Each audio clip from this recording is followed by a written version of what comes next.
আসন্ন জাতীয় সংসদ নির্বাচন ও গণভোট আগামী ফেব্রুয়ারির দ্বিতীয় সপ্তাহে অনুষ্ঠিত হতে পারে বলে জানিয়েছেন নির্বাচন কমিশনার মোহাম্মদ আনোয়ারুল ইসলাম সরকার। মঙ্গলবার এ বিষয়ে ইঙ্গিত দিয়ে ভোটের একটি সম্ভাব্য তারিখও উল্লেখ করেছেন ইসি আনোয়ারুল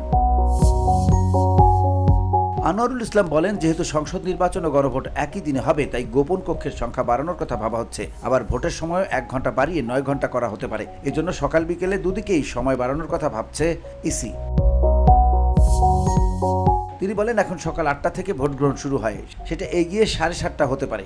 আবার বিকেল 4টা পর্যন্ত ভোট গ্রহণ চলে, সেটা বাড়িয়ে 4:30টা পর্যন্ত করার কথা ভাবা হচ্ছে। জাতীয় নির্বাচন ও গণভোট কবে নাগাদ অনুষ্ঠিত হবে এমন প্রশ্নের জবাবে ইসি আনোয়ারুল বলেন, ফেব্রুয়ারির সেকেন্ড উইক 8 থেকে 12 ফেব্রুয়ারির মধ্যে সংসদ নির্বাচন ও গণভোট অনুষ্ঠিত হলেও অসুবিধা নেই।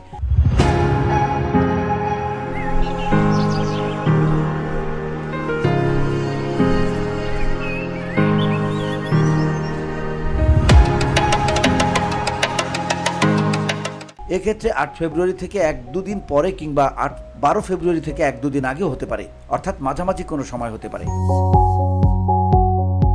VOD Bangla news desk.